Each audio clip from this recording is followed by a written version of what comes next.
Hey, it's Shelly from Best Buy Canada's blog, and this week I've been testing out the Roborock S6 robot vacuum cleaner. I've owned the Roborock S5 for the past almost a year now, and I've loved how it cleans up my floor. The Roborock S6 is actually more powerful, and it can do a lot more than you think. This is the Roborock S6 robot vacuum cleaner. It has a high accuracy laser range finder that spins at 300 RPM. So it will cruise around your floors, scan your rooms, and then it will upload data to the app that shows you an accurate floor plan. The floor plan is said to be 98% accurate. In my experience, it was very accurate. Here's a quick look at the map of my home. It looks somewhat disjointed, but I can tell where everything is fairly easily. Whenever you send your Roborock S6 out to clean, it gives you updates for the different, how much it's cleaned, the speed it's going, the length of time that it's been cleaning. You can set no-go zones within your app, and that will just block the Roborock from going into a room, or if you want it to go around an obstacle and you want to make sure it doesn't bump into it, you can just set that via the app. There are quite a few different app features. You can send your Roborock off to a specific area just by tapping the app. So you can see here where my Roborock had been cleaning. And if I'd like to send it to a different part of my house, I just had to tap. You can also send it off to do spot cleaning just by blocking off a certain area and indicating on your map which area that is. So if you'd like it to clean the kitchen, you can mark off your kitchen, and the Roborock will know to go and do spot cleaning in your kitchen.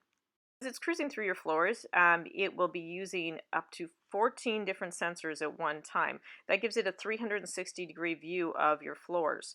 That will stop it from falling downstairs, and it will help it avoid getting trapped. I saw this Roborock go around just boxes that I had placed in the middle of the room, and the second time around it came back and knew intuitively to go around those boxes. Once your Roborock is done cleaning, it will head back to the dock and you can empty the dustbin. The dustbin on the Roborock S6 is extra large. It holds a ton, as you can see. That was all from half an hour of cleaning my floors.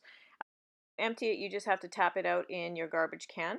And you can also tap out that filter there. There is an additional filter, so if you'd like to rinse it out in the sink and then swap them out in between, just so you always have a clean filter, you can do that. I use the Roborock mainly on my floors, but I did give it a go on my deep pile carpet. This is very deep pile carpet, and it did glide over it, and it seemed to have no problem once it was on the carpet, but it did have a hard time bridging the ledge between the floor and the carpet because the carpet is so high. When you are vacuuming a carpet like this or any other carpet, you can switch modes on this vacuum. So one of the modes is called turbo mode or max mode, and those are the modes that you would use when you want really intense suction. Suction on the Roborock S6 is intense. It is probably on par with every other high-end robot vacuum that you could buy, and it is a constant suction. So even if the dustbin is full, it will still maintain that suction. It's a quiet vacuum too, so it runs very quietly. Give it a listen.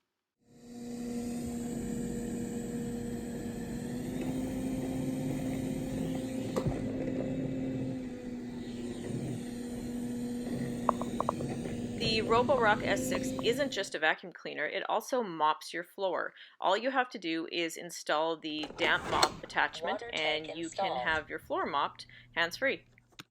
Once your water tank is installed, you just have to put on one of the included damp cloths that come with the Roborock S6. You get reusable damp cloths as well as disposable damp cloths that you can just throw away once you're done. You just slide them on, and it's very easy to install. You just clip on the base. There's also an additional plate that you put with the docking station, and that plate will protect your floors from any wetness that would come from you using the mop. Here's the Roborock in action mopping my kitchen floor. What I found was this would be a great mop for dust, anything that's really loose. If you have anything caked on, I would highly recommend you spray it first or even scrape it off yourself. It leaves a nice damp trail behind. It's not too wet. But if you are planning on using it around anything that, where anywhere you have carpets, then you'll want to put up an invisible wall through the app just to make sure that nothing gets touched. And then I just removed the disposable cloth, crumpled it up, and threw it away.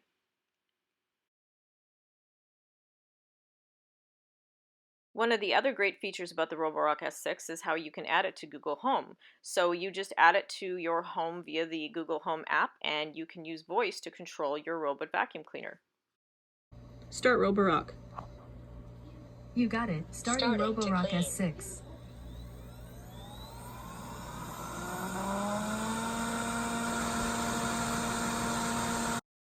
The Roborock S6 is such a great robot vacuum cleaner. If you're in the market for a robot vacuum cleaner and you're looking for a new one, you should not overlook the Roborock S6. It has intense suction, and you can alter the types of suction that you have depending on the floor that it's running on. Also has a really big dustbin, so it can go for at least a half an hour of steady cleaning if you have a very dirty floor like I did, and it will fill up and then go back to the dock and you can empty it out and go again. The runtime on this battery is about 3 hours in balanced mode. In quiet mode, which is a very low power mode, low suction mode, it can run for 4 hours.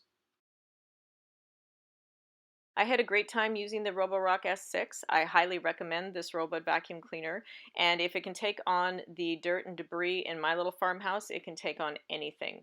You can see my full written review of the Roborock S6 on Best Buy Canada's blog. Thanks for watching.